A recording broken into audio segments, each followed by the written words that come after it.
Hi, I'm Cecilia Manella, and I hop on here every single week and share some good therapy tips and tricks to help you in improving your mental health wellness. Now, today I want to talk about change in general. I want to share with you systems theory and basically the insider knowledge around how therapists actually really think and how we help people to create change in their life. And I know we spend a lot of time in school trying to figure this stuff out. And I'm going to give you a quick behind the scenes around what it means to look at your life from a systems theory place. So what systems theory actually means and how it shows up in therapy is, for us therapists, is we sit in a position of really understanding that people exist within the systems in which they live in. So what that means is that we see individuals within the context of their lives. So all the relationships, all the demands. So, whether you're a mom or a dad or a sister or a daughter or a son or all those things, we see that part of the system. Then there's an external, as we go out of the rings of it, there's other commitments like jobs and activities and hobbies and all the things that we have in our everyday life. The other pieces of the system that we recognize are the ones that go further out in that system, and the layers of the system that we live in are things like social expectations, community engagement, cultural things, language, all these kind of barriers or potential experiences that we have come into the system in general. And then on the biggest outer layer are the macro things like, what does it mean to be Canadian, to be living in our country, and our governments and systems that create resources or limitations that we live in. So we see individuals impacted by all of these layers. Now, I want you to imagine it like an old planetary mobile. I'm sure that some of you have made those in your much younger years, where you would construct them and tie them into strings, and they'd all be connected, and you'd have all the planets. And we used to do this for science, for those who are much younger and didn't do this for their science classes, but we did do these mobiles for science classes. Now, I want you to imagine that your life is that way, and that if you remember what it was like to have those mobiles, is that when you would touch one thing, the whole thing would shift most likely, and can move. And this is how we see individuals in their lives, and this is the hidden information of therapist perspective on people, is that we see people within systems. Now, what happens is when we want to create change in our life, so let's say we want to improve relationship and with an intimate partner, and we get really focused on one specific problem, and that's all we hone in on. And this is something the mind does. It's really natural for us to hone in on the one thing that we think is actually broken or not working. We will tell lots of stories about it. We will tell stories in our head about it. We get kind of obsessive about these problems and really, really focus on that. So in coming to therapy, we have those focused conversations. We have the narrative that people tell us about this one thing or these many little things that are, not working in the relationship. Now, the problem is that sometimes we get so focused on this one thing or focusing on that we forget that there's all these other pieces to the relationship that can take our attention, and that we can create change here. And in creating change here creates a ripple effect across everything and can inadvertently change the one thing that you're actually really pissed off about.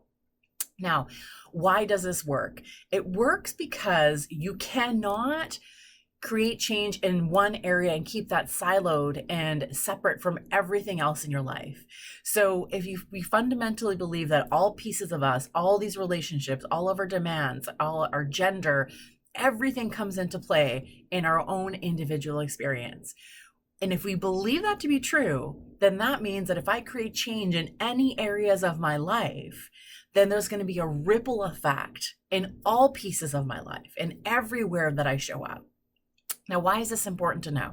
It's important to know because we often get so blindsided by focusing on one thing that's wrong or obsessing about something that isn't working. And we research it and we read the things and we watch the videos and we get really hyper focused on this one problem that we think that we need to solve that will fix all the other problems. And what we fail to see is that there are many other avenues that we can take to create change, that we can take to create a ripple effect that will change this thing that we're obsessing about. But also, that's not really the focus. The focus is that we can create change anywhere, and it will shift the entire system. Now, a really good experience, like example of this, is boundaries. Now, we all have our own families, families of origin, brothers, sisters, mothers, uncles, all the things. And we all pick on our role in those families. We take a role in every single family. Now, for me, I'm the oldest sibling of 4. I'm the oldest daughter. Parents are immigrants. There's a story that comes with that identity. Now, I can go into the world and not be that version of me, and where I am a therapist, I am a business owner, I coach people. But when I go back to my family of origin, I go back into that system, I am in that role because that's who I was for so many years and continue to be. Now, if I wanted to set boundaries in my family of origin, which means like if I were to break the rules of what it means to be the oldest daughter, the oldest sibling, and I were to change something about that relationship and the way that I show up, will create a ripple effect in my family. And what we will do, it will change everything, because one person changing creates change across the board. So I want you to remember that you change here and it ripple effects everywhere else. If I get courage to set boundaries in my family life, that courage then transcends to set boundaries at work, or it transcends to set boundaries in my intimate relationship, or it can transcend to anywhere. So wherever you start can actually give you a launching pad to create a ripple effect change wherever you are. This is when we talk about boundaries. We're always talking about saying no in really safe situations, or in situations that feel really low risk. And this can be at the grocery store. This can be out and about in the community at Starbucks when you're ordering a coffee. It can be with friendships that are really safe, in that we practice these little things. We create these little ripple effects wherever we go, and inadvertently, it actually changes the entire system. Now, this is a powerful tool for you to have and to implement in your own life. And I really want you to think about, where can I start addressing some change that maybe isn't so difficult, where it doesn't feel like there's so many barriers, where I actually feel like I have some power and control to create some change in this one space and to see how it goes. Because when you create change somewhere else, it will ripple effect to the areas that you want to actually change. And it's especially important to know when the change that you want seems like a big rock that you're trying to push. Remember the little guy, like the little image with a really big rock, and there's this little stick figure trying to push the rock? That can be really difficult and really overwhelming. And oftentimes we forget we need to go around the rock and find something else, another point of entry, another place to create change, another place to do the things. So when we think about changing parts of our lives or changing relationships, or just making a specific change, it feels really overwhelming, and it can be like take everything over. It can take up all your thinking, all of your planning. And I want you to know that you can create these little tiny pockets of change that is going to create a ripple effect in your life.